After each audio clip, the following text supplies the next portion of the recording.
Welcome to the program.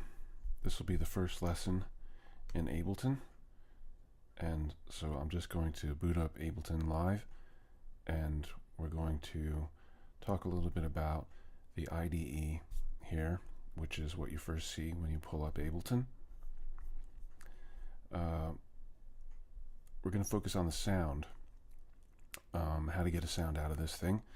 So you'll see that this track 1 here, this column MIDI, is highlighted, but there isn't an instrument associated with it right now. So what I'm going to do is I'm going to go to Sounds, and I'm going to go down to Piano, and I'm going to select a grand piano.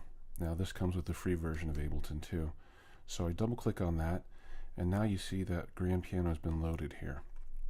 So what I'm going to do is I'm going to load the first clip. See, there are a series of rows here in the grand piano column, and if I double click on this first one, now you notice that I have a piano down here at the bottom, and C0, these are the C on the keyboard, so think of it as a keyboard on its side. And what we'll do now is we'll just do a very simple diminished scale up and down. I'm sorry, not diminished.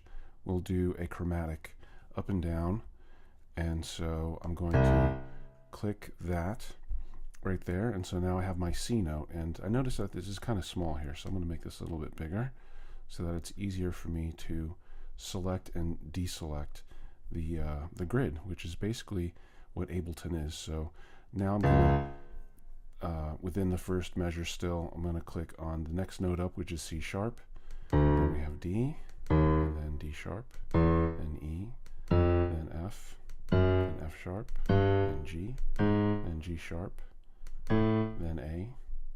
So if we were on the piano, we would just be pressing on every key, and this is how it's done in Ableton. A sharp, which is also B flat, and now we have B natural, and we'll go all the way up to C for now. Notice that I'm running out of space here. What I can do is I can hover above this here, and when I get this symbol here, I know I can extend in this direction. So now that I've got enough space, I can go back and come back down now. From C2, I'm going to come back down now to B1, to B flat 1, to A flat 1, to G, to G flat 1, to F, to E, to E flat 1, to D flat 1, and then back down to C. So now we're starting at C, we're hitting every note in the scale, and we're going to go all the way up to C. So we're going up a whole octave, and we're playing every note in the scale. Now if I want to see how it sounds, I'll fire this trigger up here.